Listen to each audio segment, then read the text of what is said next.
A primeira sessão classificatória da temporada 2025 está concluída, e já se falaram muitas histórias antes da corrida de domingo, com dois pilotos das quatro melhores equipes sendo eliminados na primeira sessão classificatória, enquanto a McLaren garantia a primeira fila e a Ferrari desperdiçava uma grande vantagem. A classificação foi tudo aquilo que poderíamos ter esperado.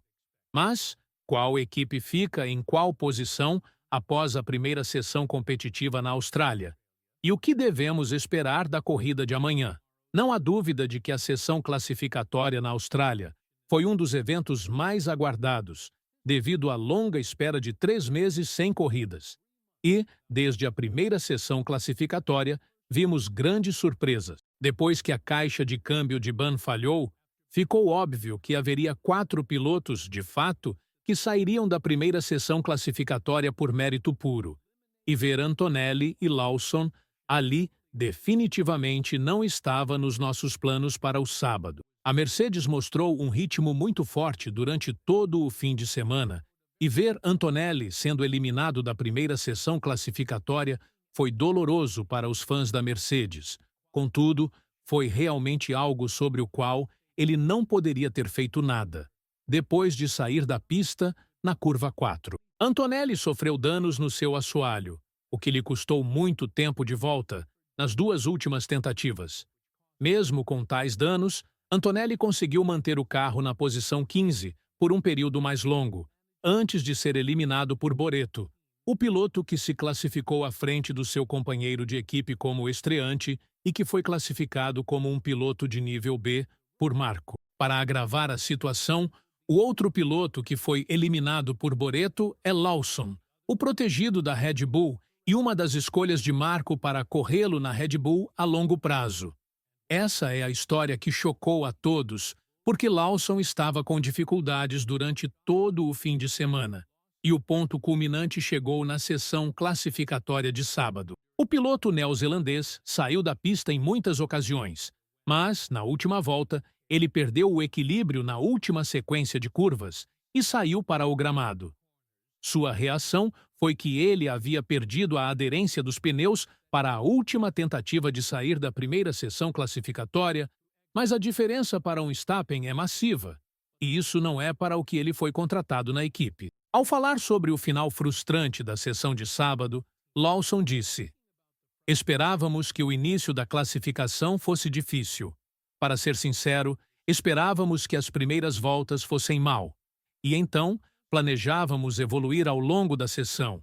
Mas, obviamente, sair da pista na segunda volta bagunçou um pouco tudo. E depois, a última volta foi boa. Sinceramente, apenas o último setor em que tive uma queda significativa. Então, sim, perder a posição 3, obviamente, não ajuda em nada disso. Mas eu não deveria estar saindo da pista na curva Kawi. Então, antes da curva 9, estávamos com cerca de meio segundo de vantagem. E eu já havia saído bruscamente nas curvas 9 e 10. Acho que os pneus já estavam começando a perder desempenho. Aí, é algo com que temos lutado neste fim de semana e algo que deixamos de praticar na posição 3. Há algo em Lawson que o coloca em uma posição muito difícil antes da temporada 2025. Principalmente porque a situação entre ele e Coda, em relação à promoção para a Red Bull, não tem sido muito transparente. Este é o 7º fim de semana consecutivo em que ele foi superado pelo piloto japonês, que, a propósito, irá largar na posição 5 na corrida de amanhã. E é o piloto mais próximo de Verstappen em toda a família da Red Bull. E, embora as margens nas primeiras 6 corridas tenham sido pequenas, isso pode facilmente se transformar em algo que arruinaria a carreira de Lawson. O objetivo para o piloto neozelandês era estar 3 décimos de segundo próximo a um Verstappen, a fim de ter 2 carros lutando pelo campeonato de construtores.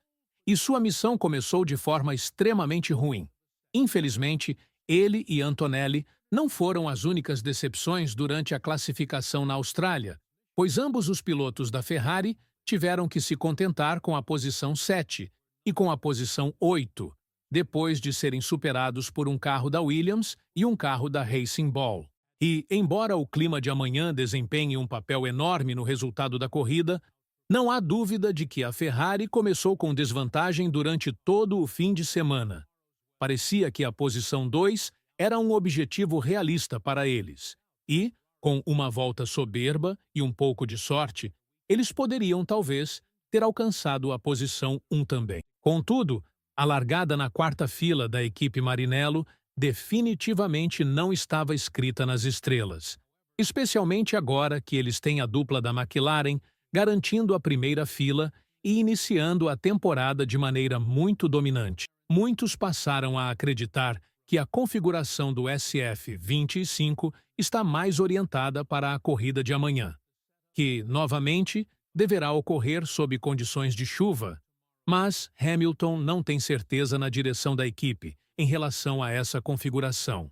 Ao falar sobre se o carro foi configurado ou não para circunstâncias vastamente diferentes de amanhã, em comparação com hoje, o 7 vezes campeão mundial acrescentou, a respeito da classificação, que, geralmente, se sente bem, que teve um tempo realmente bom lá fora.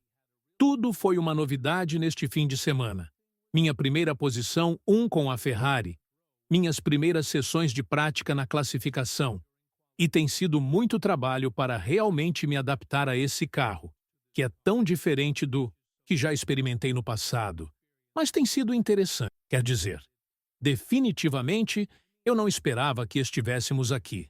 Eu não sabia que estaríamos 9 décimos ou 8 décimos atrasados hoje. Mas, com certeza, há muito o que analisar. Nós apenas baixaremos a cabeça e começaremos a trabalhar para tentar descobrir por que não estamos no mesmo ritmo dos líderes. Amanhã será um desafio. Eu nunca dirigi esse carro na chuva. Eu nem sequer conheço as configurações para chuva. Então, terei que ir estudar isso hoje à noite. E será, novamente, uma experiência de aprendizado. Amanhã, o fato encorajador para os fãs da Ferrari, assim como para os fãs de Hamilton, é que a diferença entre ele e Lear não é tão grande quanto foi originalmente projetada. Em um ponto, era de apenas 1/10 de segundo, mas variava em torno de 3 décimos de segundo. Isso é uma melhoria enorme para os britânicos, que só podem melhorar a partir deste ponto e começar a pressionar Lear. Porém, se eles estiverem lutando pela posição 6, então não é o objetivo que Fer tinha em mente quando assinou um piloto tão excelente para sua equipe. Mas, por outro lado, o veredicto de Lear foi muito mais condenatório. E ao falar sobre o desempenho classificatório da Ferrari, o piloto da Monagas disse que, desde esta manhã, o desempenho não foi o mesmo de ontem. Acho que sei de onde vem, mas temos que analisar os dados. Infelizmente, fizemos o que era necessário para o fim de semana. Tivemos que perder um pouco de desempenho, e eu não vou entrar em detalhes. 7 e F é decepcionante. Eu não teria imaginado isso nem mesmo no pior cenário. Uma equipe que não tem sido suficientemente comentada é a Williams, já que a equipe sediada em Grove conseguiu colocar ambos os seus carros entre os 10 primeiros, pela primeira vez na Austrália, em 10 anos. Não há dúvida de que o ritmo inicial da Williams no Bahrein e a forte exibição ao longo das sessões de prática na Austrália não foram acasos, porque, além da McLaren e da Ferrari, eles são a única equipe a ter 2 carros na terceira sessão classificatória, o que é uma declaração massiva de uma equipe que se esperava lutar ao máximo pela posição 6. Agora, o objetivo de posição 5 também é realista, porque se eles conseguirem continuar com essa forma forte, isso poderá resultar em uma sequência de corridas de pontuação constante, que é exatamente o motivo pelo qual trouxeram Sainz ao lado de Albon. Embora tenha sido o piloto de empate que conseguiu se colocar à frente de ambos os pilotos da Ferrari e se classificar na posição 6, Sainz terá uma posição de largada muito boa por si só, na posição 10. Portanto, devemos esperar uma largada muito interessante para a corrida, pois deve haver um caos total na curva 1 em tais circunstâncias, especialmente com pilotos como Thier e Hamilton, tendo muito a perder durante todo o fim de semana. Outra história marcante é a dominação da McLaren, assim como a forte exibição de Van e o fato de ter colocado o carro na segunda fila, especialmente depois de suas declarações de que o carro não seria competitivo para a vitória. Mas uma largada na posição 3 para um homem que tem dominado a hack em condições de chuva pode ser considerada por muitos fãs ao redor do mundo como uma largada em posição de pole. E é exatamente nisso que Marco está apostando que acontecerá amanhã. O Max Factor será a maior atração, e ambos os pilotos da McLaren serão testados para ver se conseguem vencer com o carro mais dominante da grade. A batalha interna entre Piastri e Norris colocará muitas coisas em perspectiva, e será muito interessante ver como Zac Brown lidará com as ordens de equipe para capitalizar ao máximo absoluto ambos os carros amanhã. Piastri foi categórico de que não cederá sob pressão e não jogará o jogo de equipe, agora que tudo recomeça do zero. Então, a corrida de amanhã será tudo aquilo que esperamos há muito tempo. Competitiva, sob condições de chuva. Com tudo isso em mente, quais são as suas conclusões sobre a primeira sessão classificatória da temporada? E, mais importante, quais são as suas expectativas para a corrida de amanhã? Deixe-nos saber nos comentários abaixo. E, depois disso, assista ao vídeo que está aparecendo na sua tela agora.